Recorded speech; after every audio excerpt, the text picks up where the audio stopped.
नमस्ते friends, मी प्राध्यापक चंद्रकांत ठाकरे. आज आपणास बी फार्मसी इन्स्टिट्यूट सिलेक्ट करताना कोणते क्रायटेरिया बघायला पाहिजे व ते क्रायटेरिया कसे शोधायचे याबद्दल सांगणार आहे. तुम्ही ॲप्लिकेशन फॉर्म भरल्यानंतर प्रोव्हिजनल व फायनल मेरिट लिस्ट लागते. त्यानंतर तुम्हाला तुमच्या लॉगिनमधून ऑप्शन फॉर्म भरणे म्हणजेच कॉलेजची यादी द्यायची असते. कॉलेजची यादी देताना व त्याला प्रिफरन्स देताना गोंधळ न होण्यासाठी तुम्ही अगोदरच कॉलेजची यादी तयार करून त्यांना प्रिफरन्स देऊन ठेवा, ज्यामुळे तुमचा गोंधळ होणार नाही.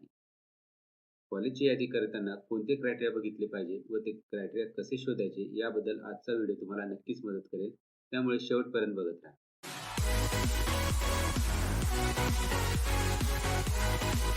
सर्वात पहिला क्रायटेरिया तुम्ही इन्स्टिट्यूट डिटेल्स त्याचे बघितले पाहिजे. इन्स्टिट्यूट डिटेल्समध्ये तुम्ही इयर ऑफ एस्टॅब्लिशमेंट त्याचं चेक करा. जुनं कॉलेज असेल तर त्या ठिकाणी त्या कॉलेजला तुम्ही प्रिफरन्स द्या. त्यानंतर गव्हर्नमेंट व प्रायव्हेट इन्स्टिट्यूट यामध्ये गव्हर्नमेंट इन्स्टिट्यूटला तुम्ही प्रिफरन्स द्यावा. कशामुळे प्रिफरन्स द्यावा? त्या ठिकाणी गव्हर्नमेंट इन्स्टिट्यूटला फी स्ट्रक्चर जे आहे प्रायव्हेटपेक्षा कमी आहे. त्यानंतर त्याचं पी-सी-आय अप्रूव्हल चेक करावं. पी-सी-आय अप्रूव्हल म्हणजे फार्मसी काउन्सिल ऑफ इंडिया. ही फार्मसी काउन्सिल ऑफ इंडिया ही फार्मसीसाठीची शिखर परिषद आहे. फार्मसी काउन्सिल ऑफ इंडिया हे याचं अप्रूव्हल त्या इन्स्टिट्यूटला असेल, तरच त्या कॉलेजच्या विद्यार्थ्याला फार्मासिस्ट म्हणून रजिस्ट्रेशन करण्याची परवानगी असते. त्यामुळे तुम्ही पी-सी-आय अप्रूव्हल त्याचं चेक करा. त्यानंतर बाकीचे जे क्रायटेरिया आहेत, ॲक्रिडेशन, त्याच्यानंतर एन-आर-एफ रँकिंग, हे जर का ते ॲक्रिडेशन त्या इन्स्टिट्यूटला मिळालेलं असेल, तर याचा अर्थ की त्या कॉलेजमध्ये सगळ्या फॅसिलिटीज अवेलेबल आहेत. त्यामुळे तुम्ही ॲक्रेडिटेड कॉलेज आणि एन-आर-एफ रँकिंग असलेल्या कॉलेजला जास्त प्रिफरन्स द्यावा. त्यानंतर कॉलेजची वेबसाईट तुम्ही चेक करावी. कॉलेजच्या वेबसाईटवरून तुम्हाला अंदाज येईल की त्या इन्स्टिट्यूटमध्ये प्रोग्राम्स होतात किंवा नाही, ॲक्टिव्हिटीज होतात किंवा नाही. त्यानंतर त्यावरून तुम्हाला अंदाज येईल की त्या इन्स्टिट्यूटचे जे स्टाफ मेंबर्स आहेत, त्या स्टाफ मेंबर्स किती आहेत? त्यानंतर त्यांचा एक्सपिरियन्स कसा आहे? त्यावरून तुम्हाला एकूण अंदाज येईल की इन्स्टिट्यूटमधल्या ॲक्टिव्हिटीज, त्यानंतर फॅसिलिटीज त्यामध्ये त्या इन्स्टिट्यूटला आहेत किंवा नाही. या इन्स्टिट्यूट डिटेल्समध्ये तुम्हाला हे सगळे डिटेल्स त्याचे चेक करायचे आहेत आणि त्यावरून तुम्हाला प्रिफरन्स देताना अंदाज येईल की कोणत्या इन्स्टिट्यूटला तुम्ही प्रिफरन्स द्यायला हवा. इन्स्टिट्यूट डिटेल्स नंतर दुसरा क्रायटेरिया आहे, तर इन्स्टिट्यूटचे कट ऑफ मार्क्स तुम्हाला चेक करायचे आहेत. इन्स्टिट्यूटचे कट ऑफ मार्क्स चेक करताना गेल्या वर्षीचे तुम्ही कट ऑफ मार्क्स चेक करा. जर का त्या इन्स्टिट्यूटचं कट ऑफ मार्क्स जास्त असेल, ते इंडिकेट करते की ते इन्स्टिट्यूट चांगलं आहे. कारण की जास्त कट ऑफ मार्क्स असेल, याचा अर्थ जास्त मुलं त्या ठिकाणी अप्रोच करत आहेत. त्यानंतर तिसरं क्रायटेरिया म्हणजे त्या इन्स्टिट्यूटचं फी स्ट्रक्चर तुम्ही बघायचं आहे. फी स्ट्रक्चर व कट ऑफ मार्क्स याच्या रिलेटेड व्हिडिओज मी अगोदरच बनवलेला आहे. जर का तुम्हाला बघायचं असेल, तर आय लिंकला क्लिक करून तुम्ही बघू शकता. फी स्ट्रक्चरवरून तुम्हाला अंदाज येईल की तुम्ही त्याला प्रिफरन्स द्यायचा की नाही. त्यानंतर चौथा क्रायटेरिया आहे हॉस्टेल फॅसिलिटी. ही जनरली गर्ल्ससाठी इम्पॉर्टंट आहे. कारण की बरेचसे पालक हॉस्टेल फॅसिलिटी त्या इन्स्टिट्यूटला आहे किंवा नाही हे चेक करतात. त्यामुळे हॉस्टेल फॅसिलिटी तुम्हाला चेक करायची आहे. हे मिनिमम क्रायटेरिया तुम्ही इन्स्टिट्यूट सिलेक्ट करताना बघायला पाहिजे. नाहीतर कॉलेज मिळाल्यानंतर तुम्हाला मनस्ताप होतो. तो टाळण्यासाठी हे क्रायटेरिया तुम्ही इन्स्टिट्यूट सिलेक्ट करताना बघितले पाहिजे व त्याप्रमाणे त्याला प्रिफरन्स दिला पाहिजे. इन्स्टिट्यूट सिलेक्ट करताना जे क्रायटेरिया सांगितले त्याबद्दल बऱ्याचदा चुकीची माहिती तुम्हाला मिळते. ती माहिती ऑनलाईन कशी शोधायची याबद्दल मी पुढच्या व्हिडिओमध्ये सांगणार आहे. कॉलेजची इन्फॉर्मेशन कशी शोधायची व त्याचे क्रायटेरिया कसे शोधायचे यासाठी आपण ऑनलाईन बघूया. ऑनलाईन गेल्यानंतर तुम्ही वेबसाईट त्या ठिकाणी टाईप करायची आहे. वेबसाईट आहे ttmaharashtra.gov.in. या वेबसाईटला टाईप केल्यानंतर तुमच्यासमोर ही वेबसाईट ओपन होईल.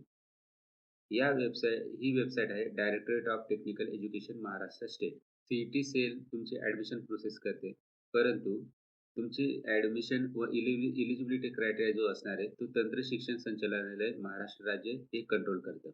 त्यामुळे तुमच्या ॲडमिशन रिलेटेड किंवा इन्स्टिट्यूटच्या रिलेटेडची सर्व माहिती या वेबसाईटवर तुम्हाला मिळेल. त्यामुळे इन्स्टिट्यूटची माहिती शोधण्यासाठी आपण ttmaharashtra.gov.in या वेबसाईटवर जायचं आहे. या वेबसाईटवर गेल्यानंतर तुम्ही ॲडमिशन या टॅबला क्लिक करायचं आहे.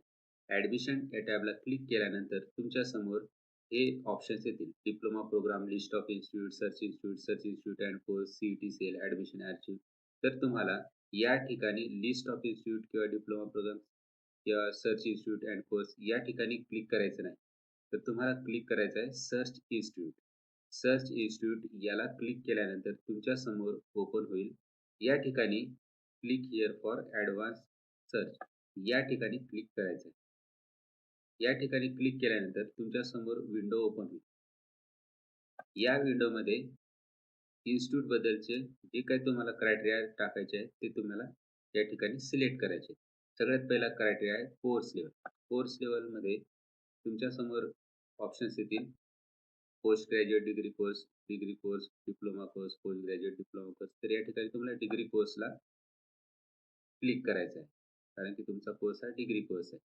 त्यानंतर पुढचा काय क्रायटेरिया आहे मेन कोर्स. मेन कोर्समध्ये तुम्हाला बॅचलर ऑफ फार्मसी या ठिकाणी क्लिक करायचं आहे. बॅचलर ऑफ फार्मसीला क्लिक केल्यानंतर कोर्सला सिलेक्ट करायचं आहे. कोर्स हे फार्मसी आहे. फार्मसीला क्लिक करायचं. त्यानंतर पुढचा criteria DT, region, university, district, course type, gender status. तर या ठिकाणी डी-टी रिजन हे ऑल करायचं आहे. जर का तुम्हाला रिजन वाईज बघायचं असेल, अमरावती रिजन असेल, औरंगाबाद रिजन असेल, नाशिक रिजन असेल, तर तुम्ही ते रिजन सिलेक्ट करू शकता. पण आपण या ठिकाणी आता ऑलच घेणार आहे. D T region all. त्यानंतर university brand, university, board name हे सुद्धा ऑल सिलेक्ट केले. डिस्ट्रिक्ट वाईज तुम्हाला इन्स्टिट्यूट बघायचे असतील तर डिस्ट्रिक्ट वाईज सुद्धा तुम्ही सिलेक्ट करू शकता. पण आपण या ठिकाणी ऑल केलंय. Course type all, gender status all. त्यानंतर स्टेटस या ठिकाणी तुम्हाला गव्हर्नमेंट कॉलेजेस फक्त बघायचे असतील तर गव्हर्नमेंटला क्लिक करा किंवा तुम्हाला अनएडेड किंवा प्रायव्हेट इन्स्टिट्यूट बघायचे असेल तर अनएडेडला क्लिक करा. पण आपण या ठिकाणी ऑल इन्स्टिट्यूट घेतले आहे. त्यानंतर स्टेटस सिलेक्ट केल्यानंतर मायनॉरिटी स्टेटस तुम्हाला सिलेक्ट करायचं आहे. जर का तुम्हाला फक्त मायनॉरिटीचे इन्स्टिट्यूट बघायचे असेल तर फक्त ऑल मायनॉरिटी म्हणून इथं क्लिक करायचं आहे. किंवा तुम्हाला मायनॉरिटी नॉन मायनॉरिटी सिलेक्ट करायचे असेल, दोन्ही इन्स्टिट्यूट बघायचे असेल तर ऑलला सिलेक्ट करायचं आहे. तर आपण या ठिकाणी नॉन मायनॉरिटी असं सिलेक्ट केलं. आता हे आपण सगळे क्रायटेरिया या ठिकाणी टाकले. जे ज्या टाईपचं आपल्याला इन्स्टिट्यूट बघायचं आहे, शोधायचं आहे, त्याप्रमाणे आपण या ठिकाणी क्रायटेरिया टाकायचे. त्यानंतर सर्च इन्स्टिट्यूटला क्लिक करायचं. सर्च इन्स्टिट्यूटला क्लिक केल्यानंतर तुमच्यासमोर पूर्ण महाराष्ट्रातील फार्मसी इन्स्टिट्यूटची यादी तुमच्यासमोर येईल. या ठिकाणी फार्मसी इन्स्टिट्यूटची यादी आल्यानंतर त्याच्यासमोर इन्स्टिट्यूटचा कोड असतो. हा कोड तुम्हाला ज्यावेळेस प्रिफरन्स देणार, त्यावेळेस कॉलेजची यादी देणार, त्यावेळेस तुम्हाला त्या ठिकाणी हा कोड द्यायचा असतो. व त्यानंतर याच्यासमोर त्या इन्स्टिट्यूटची इंटेक कॅपॅसिटी सुद्धा दिलेली असते. आता या ठिकाणी पहिलं इन्स्टिट्यूट बघू, government college of pharmacy Amravati. आता या government college of pharmacy Amravati याची इन्स्टिट्यूट डिटेल्स आपल्याला चेक करायचे आहे. म्हणजे त्याचे जे आपण क्रायटेरिया बघितले होते, ते क्रायटेरिया आपल्याला आता या ठिकाणी चेक करायचे. तर ते क्रायटेरिया बघण्यासाठी तुम्हाला क्लिक करायचं आहे. या इन्स्टिट्यूट कोडच्या ठिकाणी क्लिक करायचं आहे. इन्स्टिट्यूट कोडला क्लिक केल्यानंतर तुमच्या समोर त्या इन्स्टिट्यूटची सर्व इन्फॉर्मेशन तुमच्या समोर येईल. तर या ठिकाणी government college of pharmacy Amravati या इन्स्टिट्यूटची सगळी इन्फॉर्मेशन आलेली आहे. आता या ठिकाणी आपण मी जे क्रायटेरिया तुम्हाला अगोदर सांगितले होते, ते क्रायटेरिया बघायचे आहे. या ठिकाणी इयर ऑफ एस्टॅब्लिशमेंट, त्या इन्स्टिट्यूटचं इयर ऑफ एस्टॅब्लिशमेंट किती 1996 म्हणजे जुनं कॉलेज आहे. म्हणजे सगळ्या फॅसिलिटीज त्या ठिकाणी अवेलेबल असायलाच पाहिजे. त्यानंतर तुम्हाला वेबसाईट, त्या इन्स्टिट्यूटची वेबसाईट सुद्धा या ठिकाणी दिलेली आहे. या वेबसाईटवर गेल्यानंतर तुम्हाला त्या कॉलेजची सगळी इन्फॉर्मेशन तुमच्या समोर येईल. त्यानंतर तुम्हाला त्या कॉलेजला जायचं असेल तर कोणत्या ठिकाणी जायचं आहे ही सुद्धा इन्फॉर्मेशन दिलेली आहे. त्यानंतर हॉस्टेलबद्दलची इन्फॉर्मेशन सुद्धा दिलेली आहे. हॉस्टेलबद्दलची इन्फॉर्मेशन या ठिकाणी 00 दिलेली. म्हणजे एखाद्या वेळेस त्या ठिकाणी हॉस्टेलची अवेलेबिलिटी नसेल किंवा त्या ठिकाणी सीट्स अवेलेबल नसतील. जर का या ठिकाणी तुमचं कन्फ्युजन होत असेल तर तुम्ही डायरेक्ट त्या ठिकाणी कॉन्टॅक्ट सुद्धा करू शकता. तर कॉन्टॅक्ट करण्यासाठी सुद्धा त्यांनी फोन नंबर दिलेले आहेत, की जेणेकरून तुम्हाला जर का काही कन्फ्युजन असेल तर तुम्ही त्या ठिकाणी कॉल करून विचारू शकता. कॉन्टॅक्ट इन्फॉर्मेशनच्याच खाली अप्रूव्हल इन्फॉर्मेशन सुद्धा दिलेली आहे.